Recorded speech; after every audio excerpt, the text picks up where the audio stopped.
Hello दोस्तों, आप सभी का स्वागत है आपके अपने YouTube चैनल मैथ्स पोर्टल के अंदर।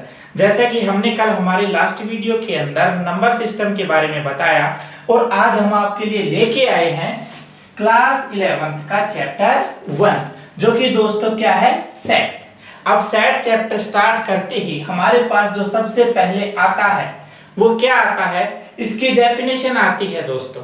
और डेफिनेशन क्या होती है सेट की, तो डेफिनेशन को जब हम देखते हैं तो क्या होता है, collection of well defined objects. Means एक ऐसा कलेक्शन जो कि किसका हो, वेल डिफाइंड ऑब्जेक्ट्स का हो। अब आप कहेंगे कि वेल डिफाइंड ऑब्जेक्ट्स होते क्या हैं। अब वेल डिफाइंड ऑब्जेक्ट्स वो होते हैं जिनके बारे में हम विदाउट हेजिटेशन बोल सके। जैसे कि for example collection of natural number less than 3। कुछ एग्जांपल लेके चल रहे हैं, ये एग्जांपल देख लीजिएगा, ठीक है ना। देखिए आप पहले एक बात और बताना चाहता हूं कि जो सेट होता है उसकी नोटेशन क्या होती है दोस्तों। देखिए सेट जो होता है वो कर्ली ब्रैकेट्स के अंदर नोट किया जाता है। जैसे कि इसके अंदर जब हम एलिमेंट्स लिखेंगे और इसको किसी भी कैपिटल अल्फाबेट से ए से डिनोट कर देंगे तो जो इन दोनों कर्ली ब्रैकेट्स के अंदर आएंगे नंबर, सो ये जो ए कहलाएगा वो क्या कहलाएगा, सेट कहलाएगा। अब इसके अंदर हम 1 2 कुछ भी लिखते जाएंगे वो आगे आता है। देखिए सो एग्जांपल फर्स्ट क्या आता है, सबसे पहले आपको साथ साथ ये भी बताना पड़ेगा कि इसमें कौन सा collection of well defined object है और कौन सा नहीं है। अब देखिए फर्स्ट जो एग्जांपल है दोस्तों वो क्या है, collection of natural number less than 3। Means collection of natural number less than 3 का मतलब क्या होता है कि नेचुरल नंबर का ऐसा कलेक्शन जिसके अंदर जो नंबर है वो लेस देन 3 है। मींस 3 से छोटे नेचुरल नंबर का कलेक्शन। अब देखिए दोस्तों जो नेचुरल नंबर होते हैं ये आपको पता ही है कि नेचुरल नंबर 1 से स्टार्ट होते हैं, 1 2 3 4 5 6 आगे सो ऑन तक चलते हैं। सो देखिए क्या हम बिना सोचे विचारे या बिना हेजिटेट हुए, बिना हेजिटेशन के हम एकदम स्पष्ट ये बता पा रहे हैं कि नेचुरल नंबर लिख सकते हैं क्या लेस देन 3 जो होंगे। जी बिल्कुल हाँ, क्योंकि नेचुरल नंबर लेस देन 3 केवल दो ही नंबर होंगे, 1 एंड 2। और जब इन दोनों को हम इन कर्ली ब्रैकेट्स के अंदर नोट कर देते हैं तो ये क्या कहलाता है, कलेक्शन कहलाता है, collection of natural number less than 3 जो कि क्या करेगा, सेट ए। जी हाँ बिल्कुल ये एक सेट है। अब देखिए नेक्स्ट जब एग्जांपल आते हैं तो वो क्या आता है, collection of prime ministers of India name, कि इंडिया के अंदर जो भी प्राइम मिनिस्टर अब तक हुए हैं उनके क्या आप नाम बता सकते हैं बिना हेजिटेशन के। जी बिल्कुल हाँ, हम बता सकते हैं कि जो अब तक के प्राइम मिनिस्टर उन सभी के नाम हम बता सकते हैं। तो ये भी क्या कहलाएगा, एक सेट कहलाएगा। अब चलते हैं थर्ड एग्जांपल की तरफ। देखिए दोस्तों जो थर्ड एग्जांपल है ये सबसे पहले आपको याद रखना पड़ेगा इन बातों के बारे में, जो इसके बारे में मैं कुछ बताऊंगा वो आपको याद रखना है कि कलेक्शन ऑफ ऑनेस्ट पर्सन, कि ऑनेस्ट जो पर्सन है उनका जो कलेक्शन होगा क्या ये सेट होगा। सो सबसे पहले दोस्तों आप याद रखिएगा कि जब किसी की क्वालिटी के बारे में बताया जाए, क्या ध्यान रखिएगा कि जब किसी की क्वालिटी के बारे में बताया जाए तो वो सेट के अंदर काउंट नहीं होगा कि ऑनेस्ट पर्संस का आप सेट बनाइए। अब देखिए मैं कहूंगा कि ये ऑनेस्ट है, किसको पता भाई ये ऑनेस्ट है, ये आपके सामने ऑनेस्ट बन रहा होगा, पीछे से पता नहीं कितना चालाक इंसान होगा, तो ये कभी भी सेट नहीं होगा। अब देखिए जब आगे चलते हैं तो एग्जांपल 4 आता है, कलेक्शन ऑफ इंटेलिजेंट स्टूडेंट्स, कि क्या कभी भी कलेक्शन ऑफ इंटेलिजेंट स्टूडेंट जो होगा वो सेट बनाएगा। जी नहीं, क्योंकि जो कलेक्शन ऑफ इंटेलिजेंट स्टूडेंट्स है यहाँ पे मीन क्या है, इंटेलिजेंट स्टूडेंट। तो दोस्तों देखिए जो इंटेलिजेंट स्टूडेंट है, आप कहेंगे कि ये स्टूडेंट इंटेलिजेंट है, किसको पता भाई ये इंटेलिजेंट है। अब जो ये इसकी क्वालिटी है, सो ध्यान रखिएगा जो क्वालिटी की बातें आती है वो सेट के अंदर कभी नहीं आएंगी। मैं फिर बता रहा हूं कि जो क्वालिटी की बातें आएंगी वो सेट के अंदर कभी भी नहीं कंटेन होती, ध्यान रखिएगा। सो इंटेलिजेंट स्टूडेंट, ये कह रहे हैं कि ये स्टूडेंट इंटेलिजेंट है। अब क्या पता ये चीटिंग करता है, क्या करता है, नंबर अच्छे ला तो चीटिंग भी कर सकता है। सो देखिए ये सेट के अंदर नहीं आएगा। सो देखिए दोस्तों सेट की जो डेफिनेशन हुई वो क्या होती है, collection of well defined objects. और वेल डिफाइंड क्या, जिसको आप विदाउट हेजिटेशन बता सकें। सो दोस्तों जो अब आता है वो आता है सेट के अंदर, इसकी जो फॉर्म होती है वो किस किस टाइप में हम इस सेट को लिखते हैं। तो देखिए जो आती है, दो फॉर्म आती है दोस्तों, एक आती है रोस्टर फॉर्म जिसको आप टेबुलर फॉर्म भी कह सकते हैं, और सेकंड जो आती है दोस्तों वो होती है सेट बिल्डर फॉर्म। ये जो दो फॉर्म है, roster form and set builder form, इनकी टाइप में हम सेट को लिखते हैं। देखिए कैसे क्या होता है, सबसे पहले हमें मालूम होना चाहिए कि रोस्टर फॉर्म क्या होती है, मींस टेबुलर फॉर्म क्या होती है। सो दोस्तों टेबुलर फॉर्म वो फॉर्म होती है जिसके अंदर जब हम collection of well defined objects का ऐसे लिखते हैं, means A is A set where which is equals to, इसके अंदर क्या दिए गए हैं, ए ई आई ओ यू। जब हर एक एलिमेंट को, हर एक नंबर को अलग अलग कोमास के साथ इसके अंदर लिखा जाए, मींस हर एक एलिमेंट को जब इन दो कर्ली ब्रैकेट्स के अंदर लिखा जाए वो होता है रोस्टर फॉर्म या टेबुलर फॉर्म। अब जब हम बात करते हैं सेट बिल्डर फॉर्म की, सो दोस्तों सेट बिल्डर फॉर्म का मतलब ये होता है, मींस कोई बिल्डिंग है, बिल्डिंग की कोई नींव रख दी गई है, मींस एक बिल्डिंग है जिसकी नींव रख दी गई है, अब जो ईंटें हैं वो अपने आप रखी जाएंगी और एक पूरी बिल्डिंग तैयार हो जाएगी। अब देखिए ये सेट बिल्डर फॉर्म क्या कहलाएगी दोस्तों, सेट बिल्डर फॉर्म को ऐसे लिखा जाएगा कि ए है, A is a collection of well defined objects, जिसके अंदर ऑब्जेक्ट्स है क्या, A is a set where वो x such that x are vowels in alphabets, कि x वो x हैं कि A सेट के अंदर x आएंगे और वो x क्या आएंगे, x such that x are collection of vowels in alphabets, कि alphabets के अंदर जो vowels आएंगे वो सभी यहाँ पे A सेट के अंदर लिखे जाएंगे। देखिए आने वही हैं, जो सेट के अंदर जो A सेट है उसके अंदर जो x है vowels वो आने A E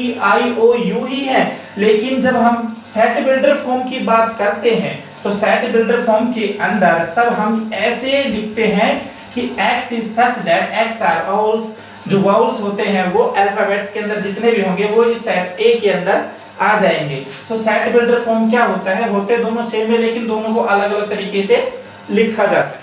सो जो आगे है वो आगे हमारे पास क्या आता है, टाइप्स, मींस सेट की क्या क्या टाइप होती है, मींस कौन कौन से सेट होते हैं। सो दोस्तों देखिए जो फर्स्ट पे हमारे पास है वो होता है फाइनाइट सेट।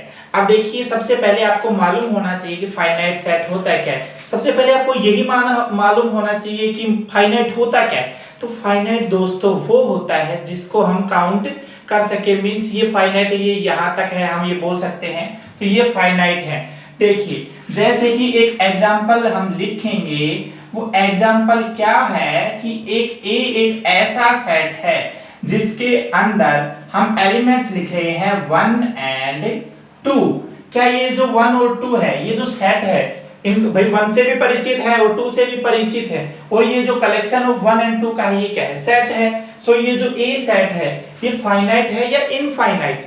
अब देखिए फाइनाइट वो होता है जिसको हम ये देख सकते हैं कि हाँ ये यहाँ तक है, काउंट कर सके, ये क्या है, फाइनाइट सेट। अब देखिए बाद में आता है इनफाइनाइट सेट। अब इनफाइनाइट सेट होता क्या है दोस्तों, इनफाइनाइट सेट वो सेट होता है जो कि अनकाउंटेबल भी होता है, जिसको हम काउंट ना कर सके, जिसको हम नहीं बता सकते कि यहाँ पे द एंड होने वाला है, ये यहाँ पे रुक जाएगा, जो कि आगे तक चलते रहते हैं और जब खत्म नहीं होते वो क्या कहते हैं, इनफाइनाइट सेट। जैसे कि मैं अगर लिखूं कि फॉर एग्जाम्पल ए एक सेट है, किसका set, A is A x वो एलिमेंट जो कि x किसके अंदर से बिलोंग्स टू नेचुरल नंबर। अब देखिए ये क्या है, सेट बिल्डर फॉर्म है, और ये हमने रोस्टर फॉर्म के अंदर लिख दिया, टेबल के अंदर लिख दिया था, और ये सेट बिल्डर फॉर्म के अंदर लिख दिया। और अभी मैंने बताया है कि टेबुलर फॉर्म और सेट बिल्डर फॉर्म क्या होती है। अब देखिए a जो है उसके अंदर वो x आएंगे, कैसे x, जो कि किसके अंदर आते हो, नेचुरल नंबर्स के अंदर। और हमने हमारी लास्ट वीडियो के अंदर बताया था कि जो नेचुरल नंबर होते हैं वो अनगिनत होते हैं, बहुत आगे तक जाते हैं, होते 1 से स्टार्ट है लेकिन 2 3 4 5 जिसका एंड नहीं होता, वो सब क्या होते हैं, नेचुरल नंबर होते हैं। तो ये किसके अंदर आएंगे, नेचुरल नंबर का जो कलेक्शन होगा सेट एलिमेंट्स का, जो नेचुरल नंबर्स के एलिमेंट्स का जो क्या होगा, नेचुरल नंबर्स का जो कलेक्शन होगा वो कहलाएगा इनफाइनाइट सेट। अब देखिए थर्ड नंबर पे जो आता है दोस्तों वो आता है वॉइड या नल या एम्प्टी सेट। मींस क्या वॉइड सेट क्या होता है, नल सेट क्या होता है, एम्प्टी सेट क्या, तो तीनों एक के ही नाम है दोस्तों। तो ये होता क्या है, अब एग्जांपल लेके चलते हैं कि फॉर एग्जांपल ए है, वो क्या है, ए के अंदर वो x है, मींस ऐसे x जो कि कहां से है, x लेस देन x लिखता हूं मैं 11 से बड़े और 13 से नहीं, मान लीजिए 12 से छोटे, कि x ऐसे नंबर जो 11 से बड़े और 12 से छोटे, और x किस कौन से, नेचुरल नंबर से, कि ऐसा नेचुरल नंबर जो 11 से बड़ा हो और 12 से छोटा हो। तो दोस्तों आपको पता है कि 11 के बाद नेचुरल नंबर में डायरेक्ट 12 आता है और इन दोनों के बीच में कोई भी नेचुरल नंबर नहीं आता। सो ये जो सेट होगा ये एम्प्टी सेट होगा, मींस ए के अंदर कोई भी नंबर नहीं आएगा। अब देखिए आप कहेंगे कि इसको सर लिखते कैसे हैं, तो ध्यान रखिएगा दोस्तों, नल सेट, वॉइड सेट या एम्प्टी सेट को लिखा जो जाता है वो फाई से लिखा जाता है। जो फाई जो इसका साइन होता है, मींस अगर लिखा गया a is equals to phi, means a बिल्कुल खाली है, इसके अंदर एक भी एलिमेंट नहीं है। और इसको आप ऐसे भी लिख सकते हैं कि a is equals to curly bracket जिसके अंदर कुछ भी ना हो। अगर इन कर्ली ब्रैकेट्स के अंदर एक भी एलिमेंट या एक भी नंबर लिखा गया तो दोस्तों वो नल या वॉइड सेट नहीं होगा, ध्यान रखिएगा। सो फाइनाइट सेट वो जो एक जिनको हम काउंट कर सके, जिनको हम लिख सकते हैं, और इनफाइनाइट वो जो कि अनगिनत हो, और एम्प्टी सेट वो जो बिल्कुल खाली। अब नंबर 4 पे हमारे पास क्या आता है, नंबर 4 पे हमारे पास आता है सिंगलटन सेट। अब सिंगलटन सेट क्या होता है, सिंगलटन सेट दोस्तों वो सेट होता है जिसके अंदर नंबर ऑफ एलिमेंट्स सिंगल, एकदम सिंगल हो, मींस एक केवल एक ही एलिमेंट उस सेट के अंदर लिखा गया हो। जैसे कि फॉर एग्जांपल, कि एग्जांपल जब हम लेके चलते हैं कि सेट ए है, ए सेट जिसके अंदर अभी नेचुरल नंबर के बारे में मैंने बताया था उसी के अंदर मैं लिखने वाला हूं, ध्यान रखिए कि x, कि ऐसा x वो x आएंगे जो कि किसके अंदर हो, जो 11 से बड़े और 13 से छोटे, और x कहां से, कि x जो होंगे वो नेचुरल नंबर से। सो दोस्तों देखिए जो a सेट है, a सेट के अंदर मैंने लिखा है x आएंगे और वो x कहां से, नेचुरल नंबर से जो कि क्या हो 11 से बड़े हो और 13 से छोटे हो। मींस नेचुरल नंबर जो कि 11 से बड़े हो और 13 से छोटे हो वो केवल एक ही एलिमेंट होगा, वो क्या होगा, जो कि सेट A के अंदर लिखा जाएगा वो आएगा 12। सो 12 एक सिंगल एलिमेंट इस सेट के अंदर लिखा जाएगा। सो जिस सेट के अंदर केवल सिंगल एलिमेंट आता है वो सेट कहलाता है सिंगलटन सेट। अब देखिए आगे जब आते हैं तो वो आते हैं दोस्तों इक्वल सेट के अंदर।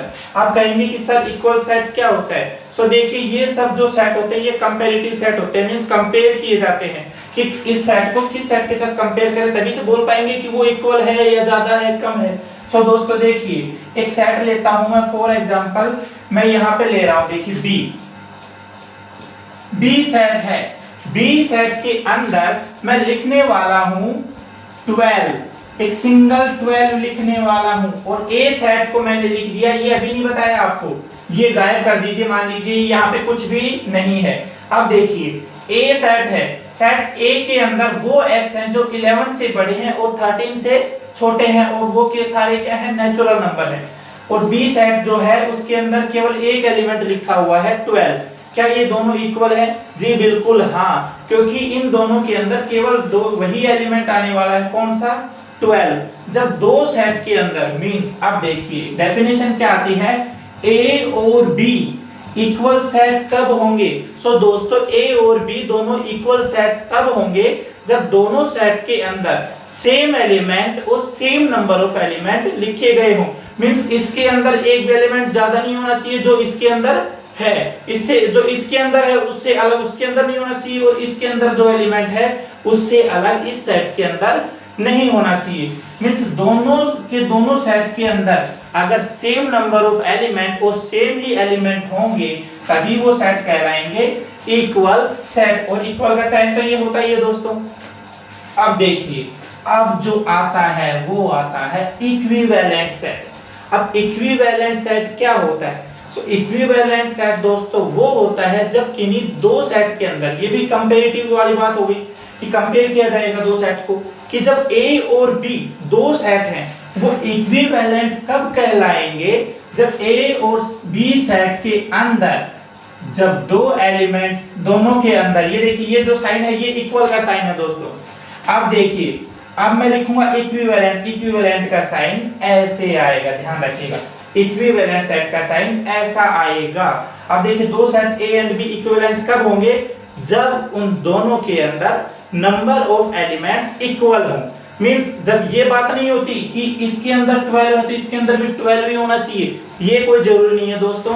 इसके अंदर 12 है, इसके अंदर 13 हो गया, और दोनों के अंदर केवल क्या होना चाहिए? नंबर ऑफ एलिमेंट्स की जो उनके अंदर कितने नंबर है वो दोनों के अंदर बराबर होने चाहिए। जैसे कि मैं इसके अंदर चेंज कर देता हूं, देखिए सेट B क्या है 13 और सेट A क्या है 12।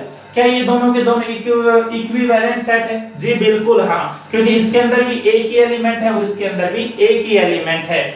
अब देखिए अगर इसके अंदर मैं 12 और लिख दूं तो क्या ये दोनों इक्विवेलेंट होंगे? जी बिल्कुल नहीं, क्योंकि इसके अंदर एक एलिमेंट है और इसके अंदर 2 एलिमेंट है।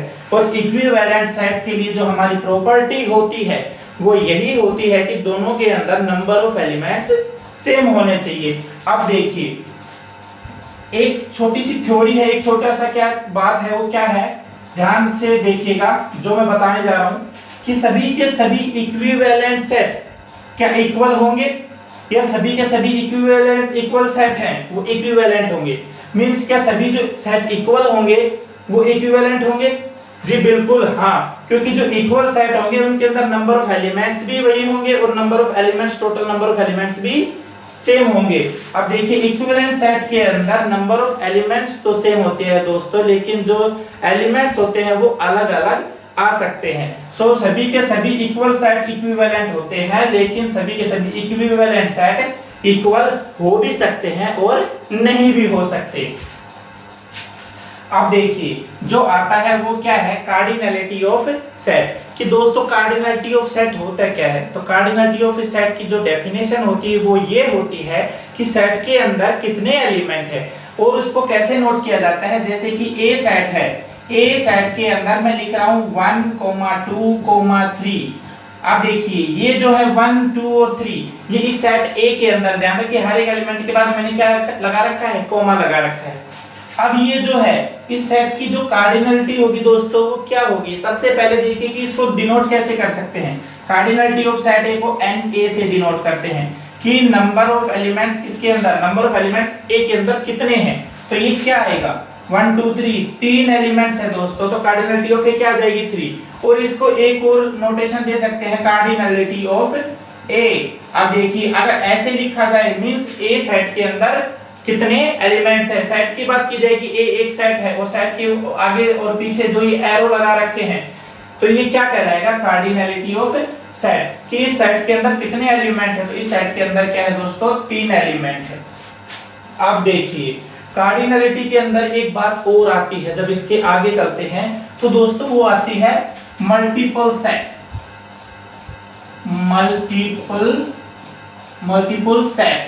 मल्टीपल सेट क्या होता है दोस्तों? मल्टीपल सेट वो सेट होता है, सेट तो सबसे पहले आपको पता है collection of well defined objects. So multiple set के अंदर ये एक टाइप है कि ऐसा सेट जिसको मल्टीपल सेट कहते हैं उसको कैसे लिखा जाता है। सो दोस्तों मैं आपको बताना चाहूंगा कि सेट के अंदर जो है जो नंबर ये एलिमेंट्स होते हैं वो क्या होते हैं? एक बार लिखा जाता है, 2 बार भी लिखा जाए तो अलग नहीं होते। देखिए 1, 2, 3 अगर सेट के अंदर मैं ये 2 दोबारा लिख दूं तो काउंट क्या है? ये सिंगल बार एक बार लिखा जाएगा। जब सेट के अंदर लिखा जाता है तो 2 को 2 बार नहीं लिखा जाएगा, सिंगल एक बार लिखा जाएगा, ध्यान रखिएगा। लेकिन जब बात करते हैं मल्टीपल सेट, जो मल्टीपल सेट एक ऐसा सेट होता है जिसके अंदर हम एलिमेंट्स को भी 2 या 2 से ज्यादा बार लिखते रहते हैं, एक बार भी, 2 बार भी, 3 बार भी लिखते हैं। जैसे कि ये जो इसके अंदर है, अब जो ये सेट होगा A ये कहलाएगा मल्टीपल सेट। और इस सेट के अंदर जो 2 है वो एक से ज्यादा बार आ रहा है, और जब एक से ज्यादा बार जो एलिमेंट आता है उसको क्या कहते हैं? जैसे कि 2 है और इस 2 की जो मल्टीप्लिसिटी है, ठीक है ना, मल्टीपल सेट और जो एलिमेंट बार बार आएगा उसकी मल्टीप्लिसिटी। तो 2 की जो मल्टीप्लिसिटी है कि मल्टीप्लिसिटी ऑफ 2 कि 2 की जो मल्टीप्लिसिटी है वो कितनी बार, मींस कितनी बार 2 आ रहा है। तो दोस्तों यहाँ पर जो 2 है वो 2 बार आ रहा है, तो 2 की जो है मल्टीप्लिसिटी कितनी कहलाएगी, सेट ए के अंदर 2 ही कहलाएगी, और ए की ए कहलाएगी, 3 की भी ए की कहलाएगी। सो हमारे पास आज जो है वो सेट की सभी डेफिनेशन और किस किस टाइप के सेट होते हैं ये सब हो गया है। सो कल है वो दोस्तों मैं कराने वाला हूँ एक्सरसाइज 1.1 जो क्लास 11 इसके चैप्टर 1 की एलिमेंट्स ऑफ मैथमेटिक्स की जो बुक है उसकी एक्सरसाइज 1.1 में कल स्टार्ट कर दूंगा। इससे पहले आपको सेट के बारे में बिल्कुल जानना होगा, और सेट के बारे में जो भी है जितनी भी टाइप है मैंने आपको बता दी है। तो कृपया इसको जो प्लीज है इस सभी को एक बार ठीक से देख लीजिएगा, पढ़ लीजिएगा, और आपको पता होना चाहिए कि कितने टाइप होते हैं सेट, क्या क्या होते हैं, वॉइड सेट क्या होता है, नल सेट क्या होता है, सिंगल सेट क्या होता है, और ये जो मल्टीपल सेट क्या होता है, कार्डिनलिटी ऑफ सेट क्या होता है। सो अगर आपको ये क्लास अच्छी लगी हो तो please like share and subscribe कर दीजिएगा। धन्यवाद।